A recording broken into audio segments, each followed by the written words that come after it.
Kwa jina naitwa Mapambano. Nyumbani ni kule Suba, Lambwe, Homa Bay. Sasa naenda kwa mada. Hii mada kuhusiana na Rigathi Gachagua kutupiwa tear gas kanisa. Ni lani kwa Wakenya na ni lani kwa serikali ya William Ruto. Hakuna venye sisi Wakenya watu upinzani wakienda kwa kanisa, serikali inatuma watu ikiongozwa na Murkomen waende wasumbue Rigiji kwa kanisa. Watu wenye walikuwa kwa hiyo kanisa, wengi wao walikuwa wanafunzi wenye wanajifunza siari. Wengine ni wazee wametupiwa tear gas bila makosa yoyote. Sasa mimi nataka kuambia Wakenya, hii serikali inahangaisha wale ambao wenye wanabudu. Wakati wa kampeni mwaka 2022 alikuwa na zurura kila kanisa akitoa mchango. Sasa hii ameenda kinyume, anatupia watu tear gas. Sasa tukichukua hiyo uongozi tarehe 9 mwezi wa 8 mwaka ujao, tutafukuza William Ruto pamoja ni waziri wake waende huko Sigoi, waende wakae huko, kwa sababu mwenye anangaisha Wakenya kwa tear gas sio mwingine bali ni Murkomen. Yeye ndiye anafanya hizi kazi zote. Mada ya pili kuhusiana na mambo ya education. Education ya Uhuru Kenyatta ilikuwa masomo mzuri sana na ilikuwa masomo muhimu kwa Wakenya. Magoha ambaye alikuwa amesimamia hiyo wakati kama waziri wa elimu alikuwa anafanya kazi nzuri sana. Hiyo wakati aungepata mwanafunzi wa daily anasumbuka. Watu walikuwa napita vizuri. Lakini huyo Julius Ogamba yeye badala sukulishie mambo ya masomo anaenda kwa sababu mkubwa amemwambia ati William Ruto unajua pendi watu wenye wanasoma, hataki Wakenya wasome na waendelea na masomo. Anawaambia wengine weke D E ili watu 1000 tu ndio waende university. Wanataka tu watu wahangaike hii Kenya hii. Sasa hii masomo KCSE yenye ilifanywa mwaka jana, watu walianguka vibaya sana.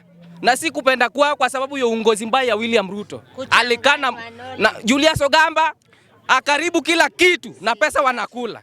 Sasa nyinyi wa Kenya, masomo ndio ni muhimu. Bila masomo sisi hatungekuwa hapa. Bila masomo kila mtu angekuwa hapa. Lakini masomo ndio muhimu. Sasa Rais William Ruto ungemarisha education. Education kwa waziri wako imesambaratika. CDF ilitolewa isaidia watu. Yule mwenye alianzisha rasmi kukula pesa ya CDF ni Nduale wakati wenye alikuwa mbunge kule Garissa Town. Aliiba pesa akafunza hao wabunge wote. Mwingine ni Junet. Milioni 120 kila mwaka ya kila mbunge. CDF ya kusaidia watu wanafunzi wasome. Junet hiyo pesa alikula yote. Ama waziri Junet, yule wa Ichungwa na huyu wa hapa, huyu Makadara.